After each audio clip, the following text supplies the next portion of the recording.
আচ্ছা, রবিবার এলেই ছেলেবেলার অনেক স্মৃতি মনের ভিতর উকি দিতে থাকে, তাই না?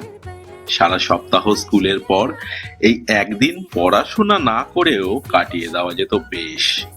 রবিবার হলেই মায়ের আদরটাও যেন একটু বেশি পাওয়া যেত। সকালে গরম গরম লুচি দিয়ে শুরু করে গরম গরম ধোয়া ওঠা মাংসের ঝোলে দুপুর গড়িয়ে যেত। তার উপর কোনো রবিবারে মা বাবার সাথে মামার বাড়ি ছিল উপরি পাওনা। কত কিছুই না মনে পড়ে। কর্মব্যস্ততার মাঝে সেই সব দিনগুলো আজ হারিয়ে গেছে জীবন থেকে। আসুন না একবার ফিরে দেখি সেই সব স্মৃতির পাতায়, আর আবার একবার বাঁচি সেই সুন্দর মুহূর্তগুলোতে। আপনার পছন্দের রবিবারের স্মৃতি কি? কমেন্ট করে অবশ্যই জানাবেন। Thanks for all your emotional listening. এই পর্বে আমি অমরেশ ছিলাম আপনাদের সাথে।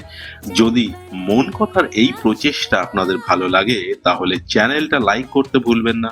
আর যদি এই চ্যানেলে আপনি প্রথমবার আসেন তাহলে সাবস্ক্রাইব করে এগিয়ে নিয়ে যেতে পাশে থাকবেন। আশা করব আবার নতুনভাবে আরেকটা প্রয়াস নিয়ে তাড়াতাড়ি আসবো আপনাদের সাথে। টিল দেন ভালো থাকবেন, ভালোতে বাস করবেন।